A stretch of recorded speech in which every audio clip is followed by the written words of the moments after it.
Hey there, welcome back to 7 Minute Books. I'm Sam, and today we're talking about Jen Stevens' 28-Day Fast Start Day by Day, a book about actually starting intermittent fasting without it feeling like a punishment. Sophie, I have to ask, did this book change how you think about fasting, or just give you a better game plan? Hey there, Sam. Honestly, it did both. I tried fasting before, but I always crashed and burned by day 3. This book made me realize I was doing it all wrong. It's not about willpower, it's about a gradual, structured approach that works with your body, not against it. Yeah, that's the part that got me. She starts by saying, don't even try to fast for the first few days. Instead, she has you clean up your diet first, cut sugar, processed stuff, and artificial sweeteners. Just reset your taste buds and break the craving cycle before you even think about skipping a meal. Right. And that's so smart because if you try to do everything at once, change what you eat and when you eat, you're setting yourself up for failure. It's like she's lowering the barrier to entry. You're not failing at fasting if you're not fasting yet. You're just preparing your body for success. Exactly. And then once you've got the food noise quieted down, she introduces the idea of a clean fast. This is huge. She says during your fasting window, only water, black coffee, and plain unsweetened tea are allowed. Nothing else. Not even a splash of milk or a zero-calorie sweetener, because those can spike insulin and break the fast. I actually pushed back on this when I first read it. I thought, come on, a little creamer can't hurt. But then I tried it her way for a few days, and I honestly felt less hungry. The cravings faded faster. So she's right, a dirty fast is a slippery slope. And the fasting schedule itself starts super gentle. She doesn't throw you into a 16-hour fast on day 1. You start with a 12-hour fast, which for most people just means finishing dinner by 7 p.m. and not eating until 7 a.m. That feels almost effortless. Then you gradually shrink the window. You go to 14 hours, then 15, and eventually to 16:8, an 8-hour eating window, and a 16-hour fast. The gradual approach lets your body adapt to burning fat for fuel. Those first few times you hit the 14-hour mark, you might feel hungry, but she says that hunger is a wave. It crests and then recedes. And the way to ride that wave is to not panic and eat, but to drink water, distract yourself, and let it pass. Over the 28 days, those waves get smaller and less frequent as your body becomes fat adapted. That's the goal.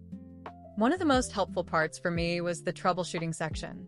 She talks about the hangry feeling and explains that it's often an electrolyte imbalance, not true starvation.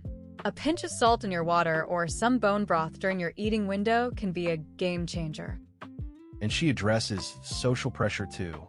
She gives you scripts for navigating dinners out and family gatherings. The idea is to own your choice, not apologize for not eating, and focus on the conversation rather than the plate. There's also a great section on the psychology of breaking the 3 meals a day plus snacks dogma. She points out that we've been conditioned to think we need to eat constantly, but that's a myth. She introduces the science of autophagy, the body's cellular cleanup process that ramps up during a fast. Yeah, knowing that fasting isn't just about weight loss, but about cellular rejuvenation is a powerful motivator. It turns the experience from deprivation into active healing. And eventually she introduces the idea of OMAD, 1 meal a day. She doesn't force it on everyone, but for those who want to maximize the benefits, it's an option. And it's not about starvation.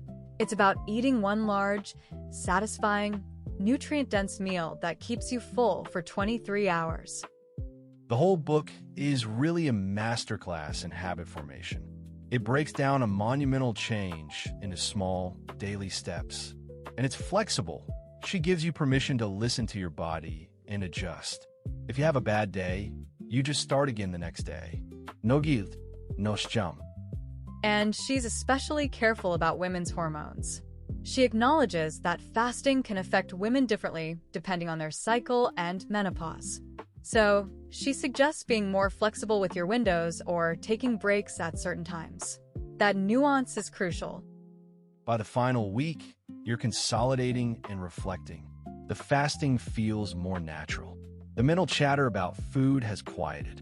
You've experienced the freedom of not being a slave to the clock in the pantry. The ultimate takeaway for me is that intermittent fasting is not a punishment, it's a liberation. It frees you from constant eating, digesting, and craving. You eat because you're hungry, not because the clock tells you to. And if you want to go deeper, the whole library is over on 7minutebooks.com/app with over 6,000 fiction and nonfiction titles you can read or listen to in any language. It starts at $2.99 a month, $9.99 a year, or $19.99 once for lifetime access. That's a solid deal. And honestly, this book gave me the confidence that I can actually do this, not as a struggle, but as a sustainable, empowering choice. The 28-day fast start is just the key that unlocks the door. After that, it's your own journey. We'll see you in the next one.